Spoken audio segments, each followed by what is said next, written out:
As we observe the global economic stage, we find ourselves confronting a deeply unsettling truth. India's political economy, once heralded as a rising power, reveals itself as a crumbling facade of corruption, hollow promises, and a hierarchy of human worth. Recent reporting from reputable sources, such as the New York Times expose of the Adani Group's indictment and the BBC's analysis of India's faltering growth, only underscores this reality. The Adani scandal, meticulously documented by the New York Times, shines a stark light on the nexus between political power and corporate malfeasance. Prime Minister Narendra Modi's close ties with the embattled conglomerate are no secret. While American prosecutors have accused Adani of bribery and conspiracy, the Indian government's response has been less about acknowledging wrongdoing and more about rejecting foreign scrutiny. The global community now sees India less as a transparent democracy and more as an opaque enterprise, where elite insiders rig the game for themselves, and where ordinary citizens pay the price. At the same time, the BBC's reporting on India's slowing economy paints a sobering picture. Growth targets have slipped, exports remain paltry, and domestic demand languishes. Here too, the signs of systemic inequality are clear. Instead of broadly shared prosperity, India's uneven development distributes wealth and opportunity along lines that are as old as the subcontinent's caste system. Rather than fulfilling the promise of a modern, inclusive economy, India's leadership appears content to wrap itself in nationalist slogans, while its poorest remain on the margins, excluded from the fruits of progress.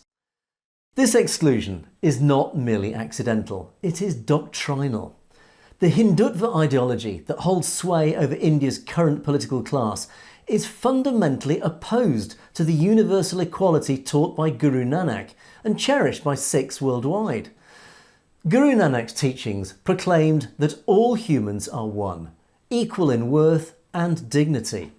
Yet Hindutva proponents adhere to an idea of India in which human value is contingent upon birth, one's varna or caste position, and where religious and social minorities find themselves perpetually disadvantaged. Such a worldview is antithetical not only to Sikh principles, but to any sustainable national future. Societies built on exclusion, suspicion, and entrenched inequality cannot endure indefinitely. India's fraught attempts to project global soft power through infrastructure deals and high-profile partnerships are now unravelling, as foreign investors and regional partners peel away, recognising that a system so riddled with corruption and bias cannot be trusted in the long run. As a result, the veneer of stability is thinning. India's claim to be the world's largest democracy is increasingly met with scepticism. Behind the nationalist bombast lurks an uncomfortable question. How long can a country maintain its unity when its leaders insist that some citizens are simply less human, less worthy than others? If Hindutva ideology continues to devalue entire swathes of the population, reducing them to pawns in a rigged game of caste and creed, the foundation of the state itself will weaken and buckle. India's present course, defined by unequal opportunity, eroding credibility, and moral rot, will not produce the greatness its leaders imagine. Instead, it will hasten disintegration.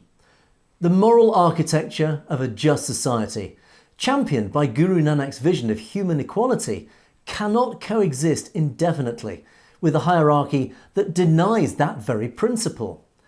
So long as Hindutva ideology deems some less deserving of dignity and opportunity, India's political and economic structures will groan under the weight of their own contradictions.